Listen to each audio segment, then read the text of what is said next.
नाराजी जे तुम्ही म्हणतात तर लोकसभेच्या निवडणुकीमध्ये प्रत्येक पक्षालाच त्या निमित्ताने हे सर्व निवडणुका झाल्या असत्या तर नक्कीच मदत ही झालेली असती, त्या व्हाव्यात हीच आमच्या पक्षाची त्या निमित्ताने भूमिका आहे। आपल्यासोबत भाजप नेते व माजी आमदार आशिष देशमुख आहे। भाऊ, स्थानिक स्वराज्य संस्थेचा जो विषय आहे सध्या न्यायालयामध्ये प्रलंबित आहे, मात्र कुठेतरी जे स्थानिक स्तरावर लोक असतात, कार्यकर्ते, त्यांचा रोष कुठेतरी भाजपवर पाहायला मिळतात। भाजपची या संदर्भात काय नेमकी भूमिका आहे? बघा, 12 तारखेला सुप्रीम कोर्टामध्ये या संदर्भामध्ये सुनावणी आहे। नक्कीच स्थानिक स्वराज्य संस्था, महानगरपालिका, नगर परिषदा, जिल्हा परिषदा या सर्व निवडणुका ह्या झाल्याच पाहिजे।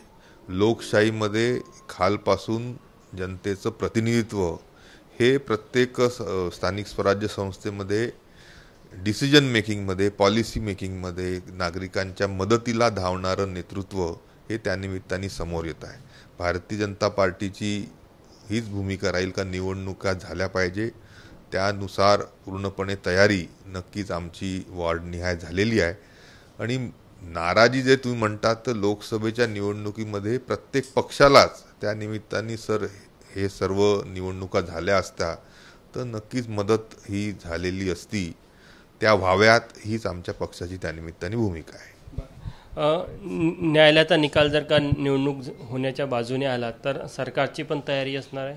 नाही, ह्या संदर्भामध्ये सरकारच सांगू शकते, पण जर सुप्रीम कोर्टाने ह्या प्रकारचा निकाल दिला आणि राज्यामध्ये स्थानिक स्वराज्य संस्थांच्या निवडणुका लागल्या तर नक्कीच भारतीय जनता पार्टीची तयारी आहे आणि ह्या निवडणुकांमध्ये चांगलं असं परफॉर्मन्स नक्कीच भाजपा प्रत्येक स्थानिक स्वराज्य संस्थांमध्ये केल्याशिवाय राहणार नाही। ऑक्टोबरमध्ये राज्यामध्ये विधानसभेच्या निवडणुका आहे, त्याआधी मग स्थानिक स्वराज्य संस्थांच्या निवडणुका शक्य आहे का आणि त्या व्हायला पाहिजे का? बघा, सुप्रीम कोर्टाचा सर्वस्वी हा निर्णय राहणार आहे आणि सुप्रीम कोर्टाने जर सांगितलं तर सरकार असेल, इलेक्शन कमिशन असेल किंवा सर्व पक्ष असतील यांना या निवडणुकीला नक्कीच सामोरं जावं लागेल।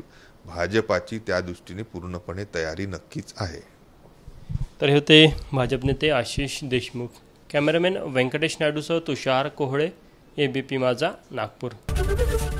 एबीपी माझा, उघडा डोळे बघा नीट।